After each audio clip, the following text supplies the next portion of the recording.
Innal hamdalillahi nahmaduhu wa nasta'inuhu wa nastaghfiruh wa natubu ilaihi wa na'udzu billahi min shururi anfusina wa min sayyiati a'malina. Man yahdihillahu fala mudilla lahu wa yudlilhu fala hadiya lahu.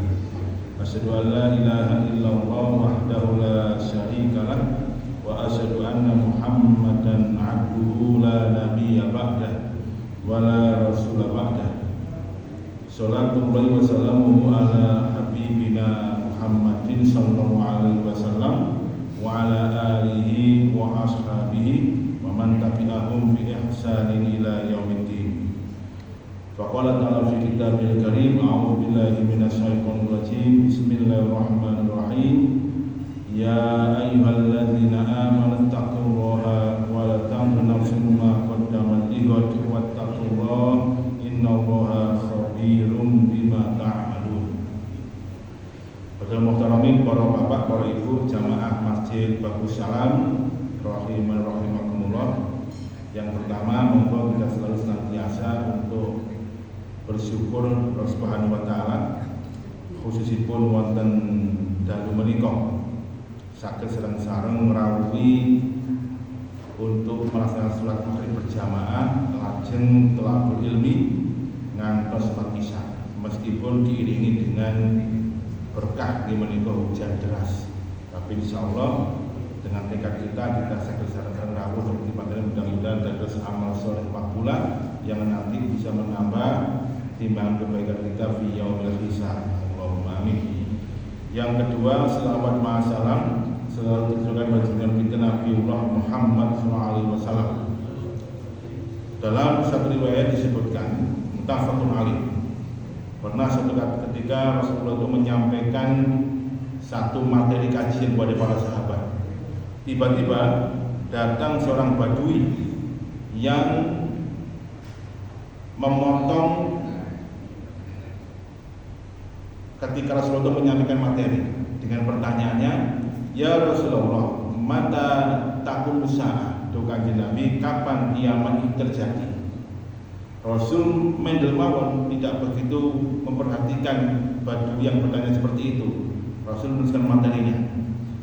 Setelah selesai menyampaikan materi kajiannya, Rasul pun dahulu, aina sa'il, di mana tadi orang yang bertanya tentang kiamat? Maka badui mengatakan, ana Rasulullah, saya Rasulullah. Maka Rasul mengatakan, idza du'iatil amanatu fantadrisa. Kalau amanah itu tidak diberikan kepada yang mampu, maka tunggulah adanya kiamat ini. Ya Rasulullah, fa kaifa idu'atuha? Bagaimanakah amanah itu tidak diberikan kepada seseorang itu?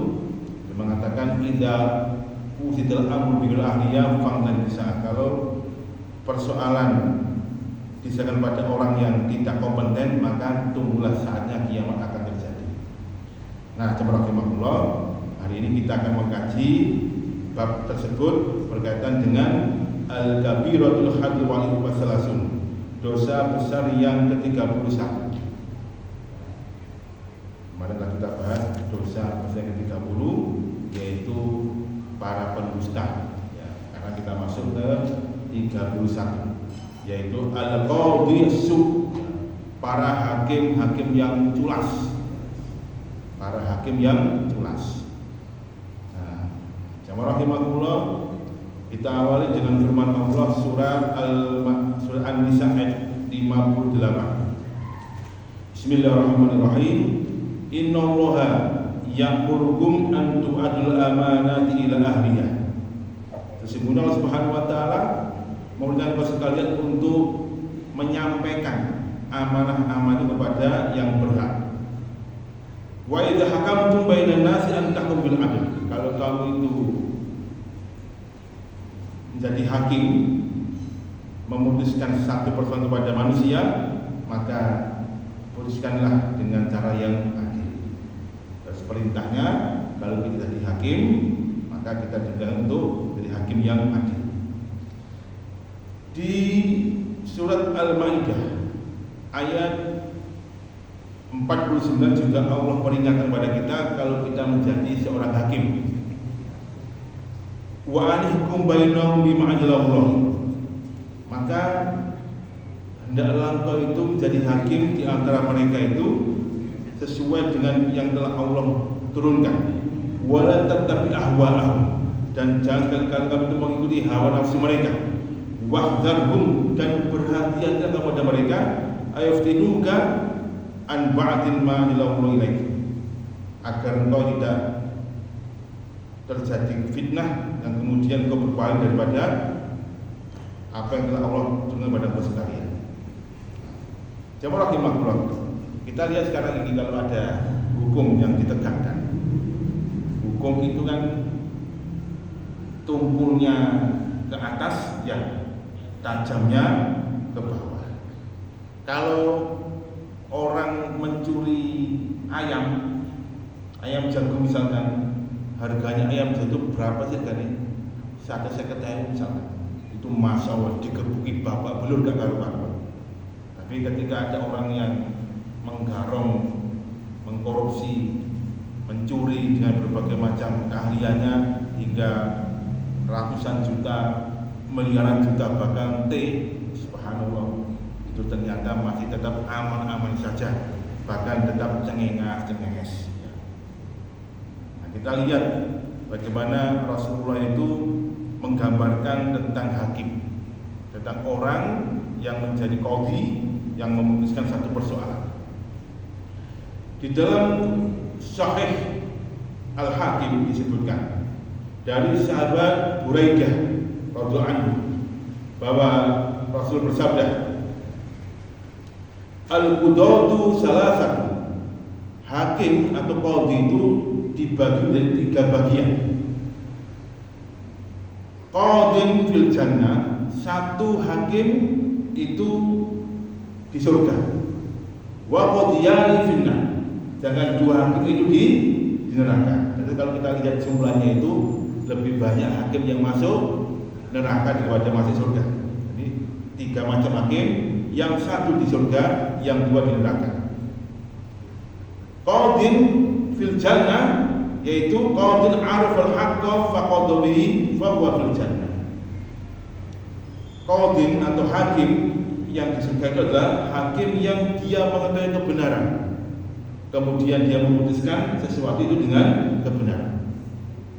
Dia adil, tahu kebenarannya, dan dia putuskan sesuai dengan kebenaran tersebut, dan dia di surga.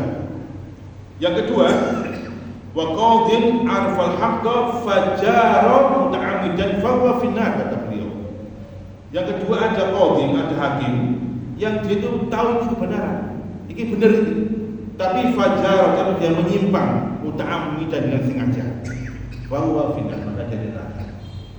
Tahu kebenaran tapi dia menyimpang dengan sengaja. Atau yang ketiga, wa qadhin qadha bi ghairi ilmin fa huwa finnar. Ada qadhi, ada hakim yang dia itu memutuskan tanpa ilmu, dan dia di neraka. Ini jamaah. Jadi ada 3 macam hakim atau qadhi. Yang pertama di surga, dia mengetahui kebenaran, kemudian dia memutuskan satu persoalan dengan kebenaran, maka dia di surga.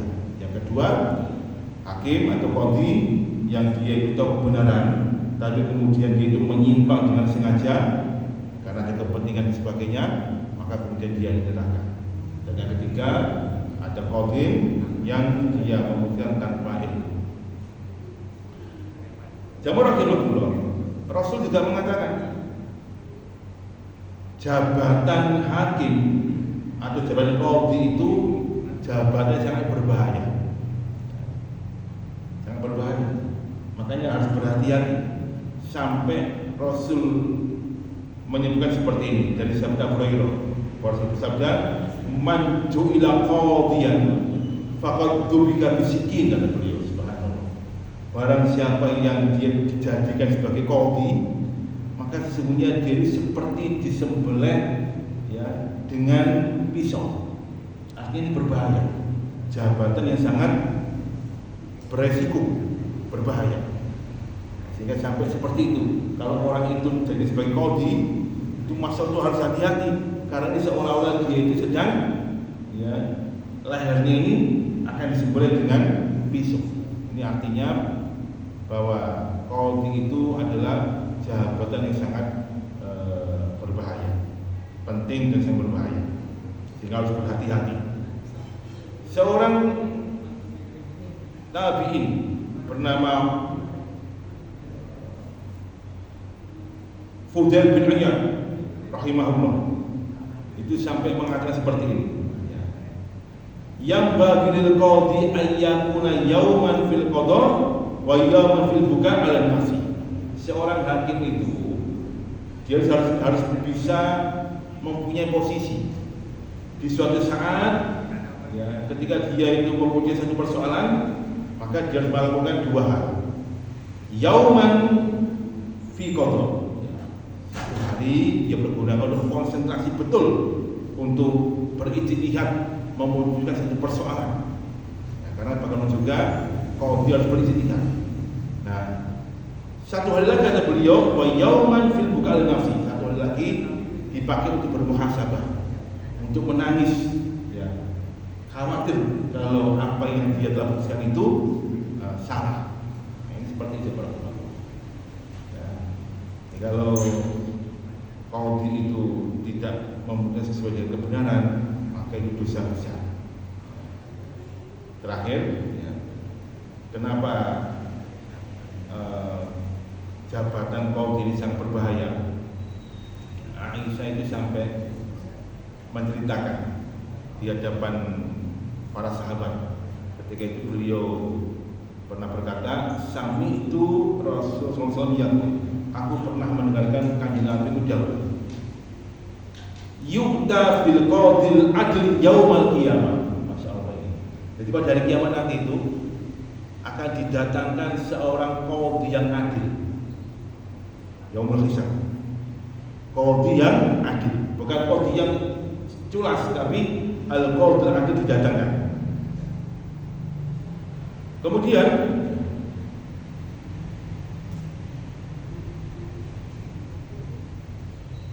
fayulqa min siddatil hisab, dan dia nanti dihadapkan dengan satu perhitungan hisab, dan ternyata hisabnya itu sangat dahsyat. Siddatil hisab, ya, hisabnya hakim sangat luar biasa dahsyatnya ini. Ma yawaddu an lam yaqdi baisnaini fi tamratin. Jika kemudian dia itu menyesal, dia berangan-angan, wala seandainya saya dulu tidak jadi hakim, begitu keras dan dahsyatnya hisab, maka dia berangan-angan, mendali aku milih itu tidak jadi hakim. Begitu dahsyat dan kerasnya hisab pada hari hisab kelak. Padahal dia ini adalah qadhi yang adil. Sedangkan qadhi yang su', ya, kata Rasulullah, innallaha ma'al qadhi malam yajurru fa idza jara takhalla anhu wa lazima syaitan. Sesungguhnya Allah Subhanahu wa taala itu akan selalu bersama seorang qadhi yang adil, yang baik, yang tidak menyimpang, maka Allah akan bersama dia. Tetapi fa idza jara, kalau qadhi itu menyimpang, takhalla anhu, maka Allah menjauhinya. Wa lazima syaitan, dan sedang menemaninya. Ya, nanti yang qadhi itu kalau dia adil dapat surga, kalau dia culas dapat neraka. Ini dosa besar yang ke-21, yaitu al-qadhi su', ya, seorang hakim yang culas. Sekarang kita lihat negara kita ini kan oleh hakim sing jujur ya, ibu, ya. Tapi kita harus tetap optimis, ya, seolah masih ada keadilan di negeri. Baik. Kemudian yang berikutnya, al-kabiratus saniyatu wa salasun, dosa besar yang ke-32, yaitu akhdul riswah ala hukm, nyogok, ya, nyogok apa nyogok itu? Nyuap. Nyuap itu apa? Ya riswah, bahasa Arab riswah ya. Ternyata di Al-Quran sudah disebutkan tentang haramnya riswah. Makanya memperdebatkan riswah itu percuma, karena sudah jelas bahwa riswah hukumnya haram. Allah katakan di dalam surat Al-Baqarah ayat 188, wala ta'kulu amwalakum bainakum bil batil, dan janganlah kamu itu memakan harta antara kamu sekalian dengan cara yang batil. Ya, ada harful lam nahi, lam larangan, artinya haram bagi kita untuk memakan harta di antara kita dengan cara yang batil. Kemudian wa tudlu biha ilal hukam, kemudian engkau menyuap dengan harta itu kepada para hakim. Litakulu fariqan min amwalin nas bil ismi wa antum ta'lamun, agar engkau dapat memakan harta sebagian manusia dengan cara yang dosa, dengan cara yang curang, padahal engkau itu mengetahui itu tidak benar. Terus intinya jemaah rahimahullah, riswah itu untuk memuluskan tujuan kebatilannya, meskipun dibungkus dengan berbagai macam bungkus, tapi yang jelas itu ada kecurangan. Maka disebutkan di sini ya, bahwa Imam Az-Zahabi itu menafsirkan la tudlu bi amwalikum ila hukam, janganlah kamu itu menyuap dengan harta kamu kepada para hakim. Au la tusani'uhum biha wala tarsuhum liyaqtati'u lakum haqqan li ghairikum wa antum ta'lamun annahu la yahillu. Atau kamu jadikan harta tersebut, atau kamu jadikan sebagai suap ya, untuk mengambil hak yang itu bukan milik kamu, padahal kamu mengetahui itu tidak halal bagi kamu.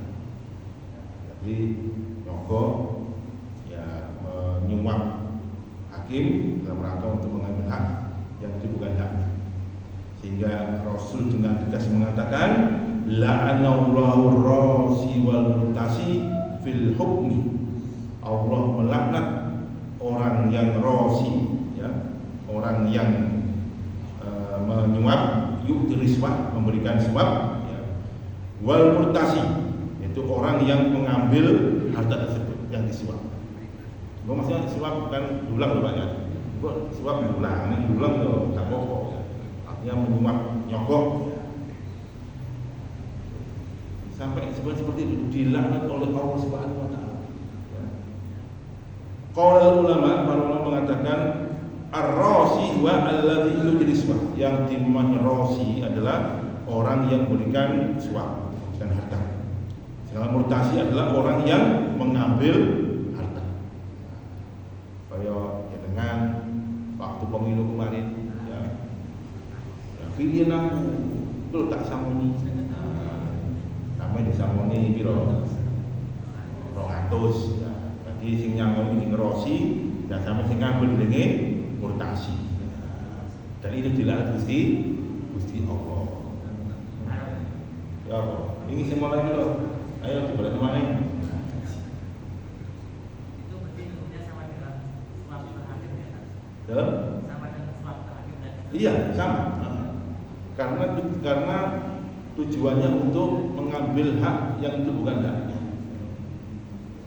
Nah bagi saya, kalau sudah seperti ini ya, apapun bentuk rasul mutasinya juga sebuah kebatilan.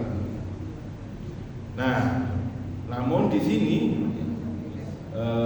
disebutkan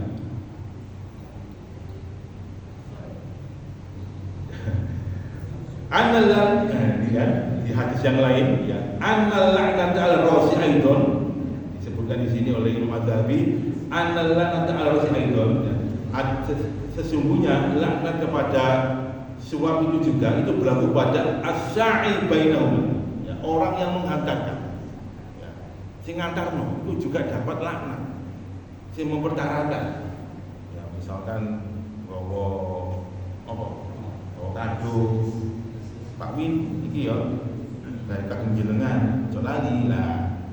Kok sampean pilih Gus Nasir, nah dari ketua takmir di Pak Win ya. Lah, orang yang mengantarkan bingkisan saya tadi itu juga dilaknat oleh Allah Subhanahu wa taala, padahal dia tidak niatnya enggak nyuap tapi dia mengantarkan itu. As-sa'i bainahuma. Itu orang yang mengantarkan Rasulullah tadi itu. Wa mawadda bin Razi bi qasdi khairan lahu. Jadi dia termasuk pengikutnya orang yang menyuap ya.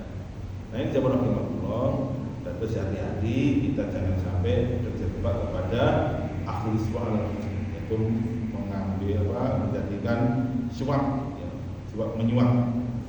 Oh, jelas itu. Kemudian yang berikutnya, ini beberapa bab yang sangat penting ini. Al-kabiratu salisatu wassalasun, dosa besar yang ke-33, yaitu tasabbuhun nisa bil rijal wa tasabbuhur rijal bin nisa. Wanita menyerupai laki-laki dan laki-laki menyerupai wanita. Itu dosa besar yang ke-33.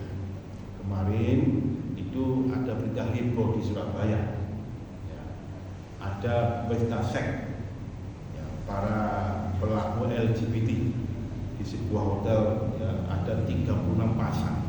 Subhanallah ya, orang sing lanang ambek lanang, orang sing wedok ambek wedok, orang sing tomboy dan sebagainya, macam-macam ya. Sekarang ini jamaah rahimahullah, hal seperti itu kayaknya semakin meningkat ya, LGBT itu. Ya untungnya kita ini umat Rasulullah, sehingga kita ini dapat jaminan keamanan. Jadi jangan khawatir jamaah rahimahullah. Ya, umatnya Rasulullah itu istimewa. Ya, kita ini istimewa jamaah rahimahullah. Sehingga tidak akan Allah binasakan sebagaimana umat-umat sebelumnya yang Allah binasakan. Padahal semua kerusakan dan kebobrokan umat-umat masa lalu tumplek-blek di umat ini. Nabi Lut menghadapi umatnya yang melakukan ya LGBT, penyimpangan seksual. Akhirnya kemudian kaum Sodom dihancurkan dan dibinasakan, dikasih hujan batu dan dibalik negerinya. Umat Nabi Lut juga demikian, menolak dan sombong pada dakwahnya Nabi Nuh. Akhirnya Allah tenggelamkan. Penguasa zalim juga Allah hancurkan. Nah, semua dosa-dosa di umat yang dahulu itu tumplek-blek di umat ini.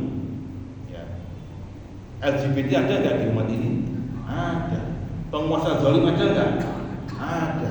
Orang-orang yang menolak dakwah ada nggak? Ada. Tapi tidak Allah binasakan. Kenapa tidak Allah binasakan? Karena memang Allah memuliakan umat ini.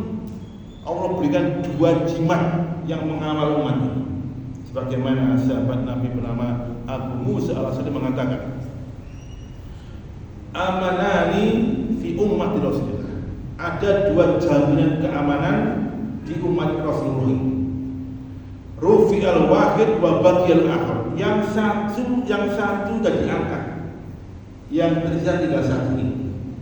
Yang satu diangkat, kemudian dia membaca surat Al-Anfal ayat 46 kalau tidak salah. Wa ma kana Allahu li'adzibahum wa anta fi. Ya Muhammad, jangan khawatir. Allah tidak akan mengazab umatmu selama engkau itu masih hidup bersama mereka.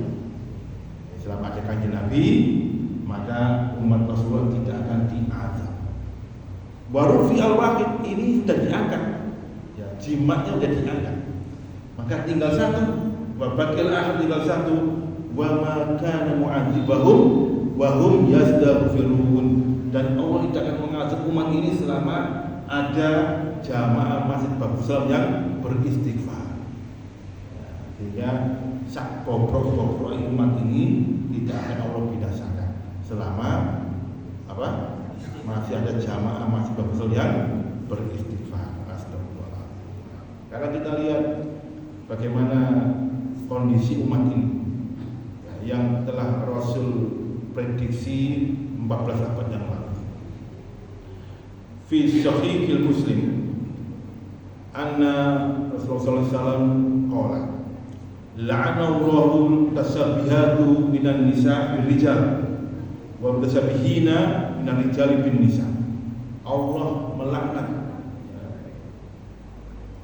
perempuan-perempuan yang menyerupai laki-laki. Wong wedok nek lanang-lanangan dadi apa? Tombo. Wal zabiyina minal rijal binisa. Kemudian Allah juga melaknat wong lanang sing menyerupai wong wedok. Apa jenenge ngoten niku? Bencong. Iya. Lanang awale jenenge Fauzi, wedoke nek bengi jenenge Fauzia. Nek awan jenenge Fauzi. Nek bengi Fauzia. Ini banyak hadisnya. Kemudian zaman rahimahullah, di zaman Umar bin Khattab disebutkan ketika ada laki-laki yang lebay, yang tomboy, itu Umar marah, kemudian dipukul oleh Umar. Bahkan ya, dihukum dengan dijatuhkan dari rumah ke bawah. Ya, tadi Masya Allah, ya, karena ini memang penyakit. Dan tidak di situ saja. Kalau ada wong lanang ya, normal misalkan, kemudian berai pakai baju wedok, itu juga dilaknat oleh Allah Subhanahu wa taala. Di dalam hadis yang lain dari Abu Hurairah mengatakan, la'anallahu mar'ata talbisu labsatar rajul. Hati-hati lagi Bu ya. Allah itu melaknat perempuan yang memakai pakaian laki-laki. Warajulan yalbisu labsatal mar'ah. Dan Allah melaknat laki-laki yang memakai baju perempuan. Ini karena apa itu? Ya. Karena apa berai kok ngoten niku? Berai bencong dan sebagainya. Aja gelem dibren kok ngoten niku. Ini sudah jelas tadi hukumnya haram ya, bahwa laki-laki menyerupai perempuan dan perempuan menyerupai laki-laki. Kadang-kadang kita ini kan berpikir, kenapa yang namanya penyakit penyimpangan seksual itu selalu meningkat? Padahal kan kalau kita mengikuti logika, juga masuk lah, lanang seneng lanang, wedok seneng dan sebagainya. Kenapa kok terjadi peningkatan seperti itu? Nah, ternyata ini penyakit. Disebutkan kalau ada seorang laki-laki yang sudah terkena sodomi misalkan, maka jadi penyakit dan dia akan berorientasi pada hal seperti itu. Sehingga di dalam hukum Islam, ya, orang yang melakukan perbuatan Nabi Lut itu dibunuh, ya, dibunuhnya, ya, haknya dibunuh. Ya. Man fa'ala qauman Lut faqtuluh, kata Rasul. Barang siapa yang melakukan perbuatan kaum Lut, maka bunuhlah dia, dibunuh. Nah, sekarang ini kan tidak, sehingga kemudian tadi terjadi penyakit yang luar biasa. Nah, ini banyak hadisnya ya. Haramnya kita ya menyerupai laki-laki, perempuan dan sebagainya, bahkan memakai baju dan sebagainya. Oh, sudah jelas ini. Nah, yang terakhir,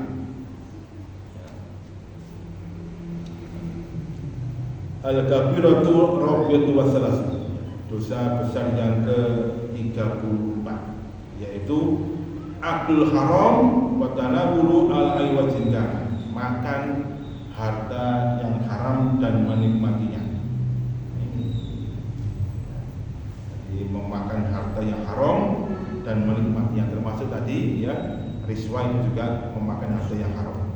Jamaah rahimahullah, disebutkan dalam sebuah hadis sahih Imam Muslim ya, bahwa Rasul pernah menceritakan anna rajula yutilu safar, ada seorang laki-laki, dia ini telah selesai dari safar yang sangat panjang, as'asa wa aghbar, bajunya compang-camping dan berdebu, yamuddu yadahu ila sama, kemudian dia angkat tangannya ke langit, fayaqulu, dan dia berkata, ya Rabbi, ya Rabbi, ya Rabbi, dia berdoa.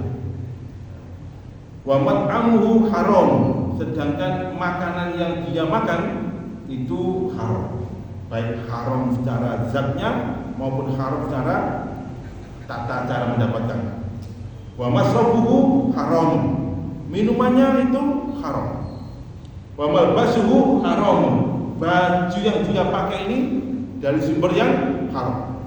Puncaknya wa hudiya bil haram, dia berikan keluarganya dengan gizi dari barang yang haram. Fa'an yustajaba lidzalika, dari mana Allah akan mengabulkan doa-doanya? Nah, itu ya. Karena berasal dari barang yang haram. Sahabat Anas bin Malik pernah curhat kepada Kanjeng Nabi. Ya Rasulullah, Kanjeng Nabi, "Ud'ullaha ay ja'alani mustajabal da'wah." Kanjeng Nabi, tolong dong dengan doakan saya kepada Allah Subhanahu wa taala agar ketika saya berdoa itu mustajabah. Ini Anas bin Malik minta didoakan Rasulullah agar doa-doanya itu bisa mustajabah. Rasul dawuh, "Ya Anas, wahai Anas, atib kasbaka tajib dakwatuka." Wahai Anas, perbaikilah penghasilan kamu, maka doa-doa kamu akan Allah ijabahi. Fa innar rajula liyarfa'u luqmatan minal haram ila fihi faljajaba lahu da'watan arba'ina yauman. Subhanallah ya. Sesungguhnya ada seorang laki-laki yang dia memasukkan satu suap makanan yang haram dari mulutnya, maka Allah tidak akan mengabulkan doa-doanya selama 40 hari dan 40 malam. Hadis riwayat Imam Muslim. Jadi hati-hati kita dengan makanan yang haram ya. Kemudian disebutkan juga dari sahabat Abdullah bin Umar bahwa Rasul bersabda, "Ad-dunya khulwatun hadra." Dunia ini manis dan hijau, menarik dunia ini. Man kasaba fiya malan min khillihi, barang siapa di dunia ini dia bekerja kemudian dia mendapatkan harta dengan cara yang halal, kemudian dia wa anfaqahu haqqihi, kemudian dia infakkan juga harta itu pada jalannya halal ya, maka asabahullahu wa rasulul jannah, maka Allah akan dia berikan pahala dan Allah akan berikan dia surga. Nah, di dunia dia bekerja dapat penghasilan dengan halal, kemudian dia infakkan, maka Allah akan berikan dia pahala dan Allah akan berikan dia surga. Sebaliknya, wa man tasaba fiya ma min ghairi khilli, barang siapa yang dia bekerja ya mendapatkan harta dengan cara yang tidak halal. Tak saya ingin boleh sing haram mai iku boleh sing halal, ngoten nggih. Jadi barang siapa yang dia bekerja kemudian dia mendapatkan harta dari barang yang tidak halal, wa anfaqahu fi ghairi haqqi, dan dia infakkan dengan cara yang tidak benar, maka adkhalallahu darul hawan, maka Allah akan masukkan dia ke tempat yang hina, yaitu an-nar, neraka. Sampai ya kalau ada orang yang dia misalkan berangkat umroh, berangkat haji, memakai uang yang tidak benar, itu juga Allah tidak akan menerima ibadah haji. Sehingga disebutkan dalam satu kesempatan Rasul bersabda, "Man hajja bimal haramin," barang siapa yang dia itu haji atau ibadah umroh dengan memakai harta yang haram, boleh tekon di rumah. Faqala, kemudian dia berkata ketika tawaf, "Labbaik Allahumma labbaik, labbaik la syarika lak labbaik, innal hamda wa ni'mata lak wal mulk la syarika lak." Itu langsung malaikat itu menjawabnya, "Qala malakun la labbaik wa la sa'daik," enggak ada labbaik, enggak ada sa'daik, udah. Haji kamu mardud nalika, udah haji kamu mardud ketolak, umroh kamu mardud ketolak. Enggak ada labbaik, enggak ada sa'daik. Itu malaikat seperti itu. Rawahu Ahmad fi Musnad. Nah, ada hati-hati kalau kita ini dengan cara yang tidak halal. Kita lihat ada dua catatan penting dalam hal ini. Yang dimaksud dengan memakan harta yang tidak halal itu yang pertama ayakuna ala jihadi zulmi. Yang pertama mengambil harta dengan cara zalim, ya seperti mencuri, ngentit, ya berkhianat, tidak amanah, gosok, ngerampok, korupsi. Nah ini namanya mengambil harta yang tidak haknya dengan cara yang zalim. Yang kedua, ala jihadil hazl wal atau mendapatkan harta dengan cara permainan, ya, seperti berjudi, kemudian main catur kok haram Ustaz. Ya, ambil apa? Totokan gitu ya, masyaallah. Cara ini wong paling pintar adalah orang yang main catur. Ya, di pasar orang yang tukang becak dan main catur. Nah ini ada dua cara. Pertama mengambil harta dengan cara yang zalim, yang kedua mengambil harta dengan cara bermain yang tidak halal. Nah ini Rasulullah, jadi dosa besar tersebut mari kita hindari agar hidup kita ini lebih